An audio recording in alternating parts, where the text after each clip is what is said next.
Hello, and welcome to this edition of Naval History with World of Warships Legends on Xbox One. My name is Nick, and today we are talking about the Japanese destroyer, the Kagero. The Kagero was part of the Kagero class of Japanese destroyers. The Kagero class of destroyers was bigger and had better armament than her predecessor, the Asashio destroyer class. Her armament was also modified. She came with a heavier and more fortified main battery and a much heavier torpedo armament than most destroyers of the World War II era. The Kagero class of destroyers measured approximately 118.5 meters, or 388 feet 9 inches, and the displacement and beam were slightly larger than the Asashio class, giving the Kagero class better stability.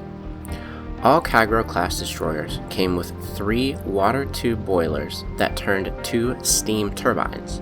These turbines helped the destroyer push out 52,000 horsepower and gave the ship a top speed of 35 knots, which roughly translates to 65 kilometers per hour or 40 miles per hour. Now for her armament. The main battery consisted of 6 12.7 centimeters or 5 inches Type 3 naval guns in 3 twin turrets. There are 2 interesting qualities about her guns. One is that while the main battery, in theory, was one of the best during World War II, it was actually quite slow because it required a sailor to hand jam the cartridge into the chamber, thus reducing the amount of shells the destroyer could pump out. That being said, she did have one super firing pair of guns, which could fire at a 55-degree angle. Now, super firing is actually kind of badass. Essentially, what you have is one turret on top of the other, which meant that the turrets could engage the same target simultaneously and even straight down the center line. This saved deck space and allowed for better target engagement. As for anti-aircraft, the class came with 2 twin-mounted Type 96 AA guns that were placed forward of the second smokestack. And now, what you've all been waiting for, the torpedoes. Because what other reason would you want a destroyer?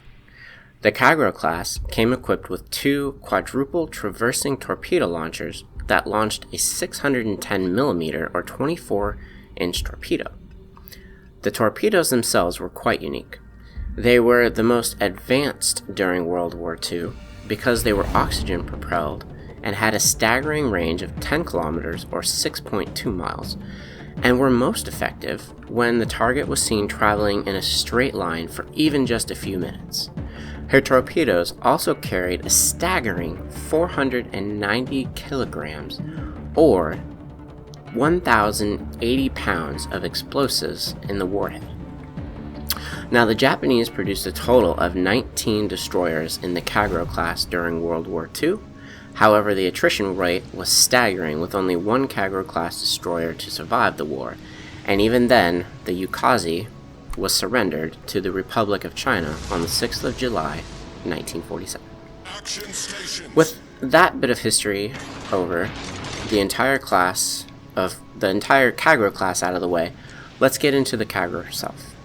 The Kagero was commissioned on the 6th of November 1939 and was the first Kagero class destroyer produced.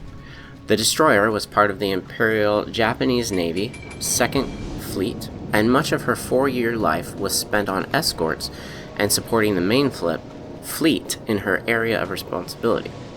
She was also present for some of the major battles in the Pacific, to include the Battle of the Easter Solomons, Battle of Santa Cruz, Naval Battle of Guadalcanal, and the Battle of Tassaforonga. I butchered that, and I apologize.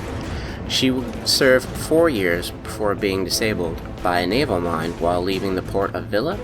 She was then sunk by Allied aircraft on the 7th of May, 1943, which resulted in 18 crewmen being killed.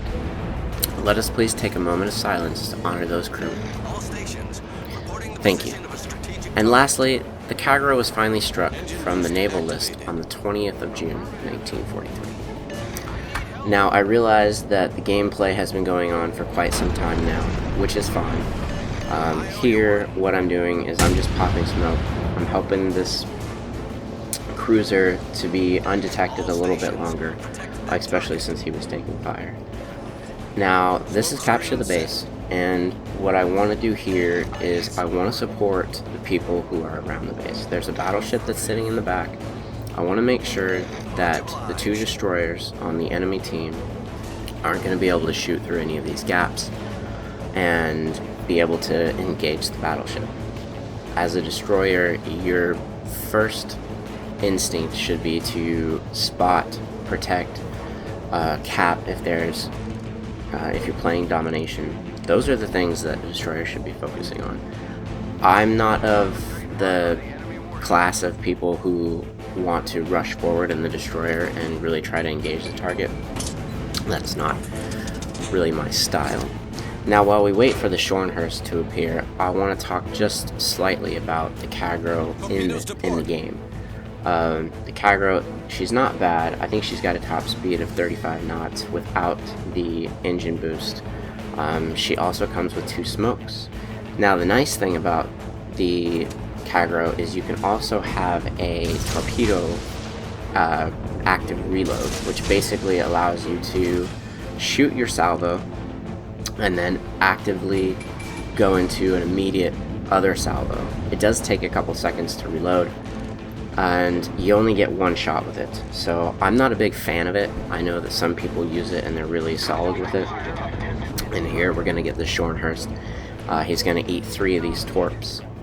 There's 1, 2, and 3. Oh, there's only 2. Nope, there's the 3rd one. And we don't get the kill, but we help make sure that he can't push.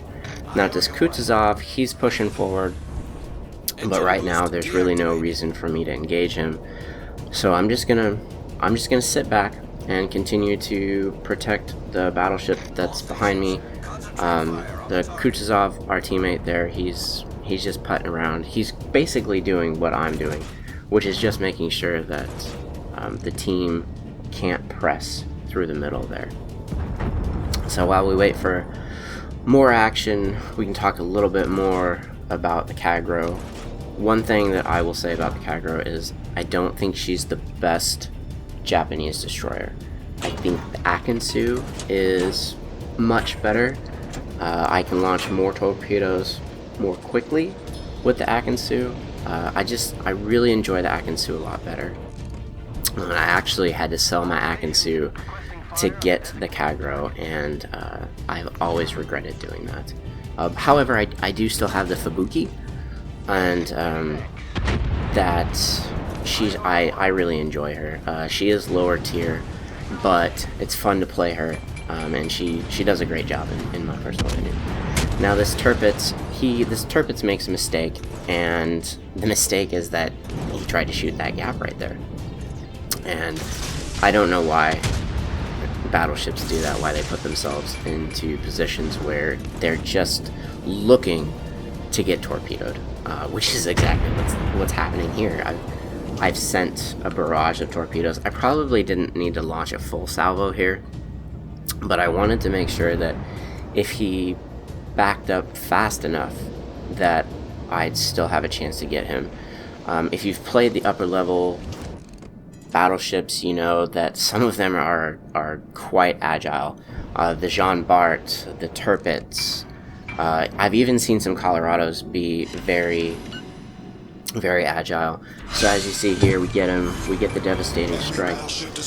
He's our first kill of the game, and that brings us to 89,751 worth of damage. Now at this point, I know that our base is being captured, and I'm looking over there. I see that the smoke is there, so I know it's probably a destroyer. I also know that there is a cruiser, a teammate, a cruiser on our side who's also working to make sure that that isn't capped. Now this Kutuzov here to my right, I want to sink this guy. I'm trying to set him on fire, and in true me fashion, my aiming is just terrible. It really is. And as you can see, the reload rate really isn't that great for the Kagero. But I'm trying. Unfortunately, I can't get him, and I actually risked a lot in trying to get him, because all he had to do was turn slightly, and I was completely broadside to him. Now this Tashknet is, he fired on us, so we're gonna engage him now. I'm gonna launch torpedoes into his smoke, just because so many people will launch, they'll pop smoke, and then they'll sit in it, and I don't really understand that from a destroyer's point of view. If I use smoke, if it's not for concealment, it's for misdirection, just because I want to have the enemy think I'm doing one thing and do the other, essentially. So eventually this destroyer is going to pop back out, and oh, there he is. And we're going to be able to engage him along with the battleship and the cruiser that's also over here. So we're gonna fire at him. We get a little bit of damage. We set him on fire, not a big deal. And then we're gonna fire another salvo at him, and just barely get the tip of his bow. Now I make a mistake here, and the mistake here is that I linger after an enemy destroyer has been broadside to me, and unfortunately I'm going to pay for it, because I'm basically going to walk right into his torpedo field, and there it is. He shoots it pretty nicely. The first one misses, but that one gets me. So not too bad damage wise. 93,046. I like it. It's more than 9 times what my health bar is almost. The purpose of this channel is to really bring some history to the ships. I really enjoy wargaming. They do a great job with it. If you like what I'm doing, or you want to see more, please hit the like button, hit the subscribe button, and we will see you next time.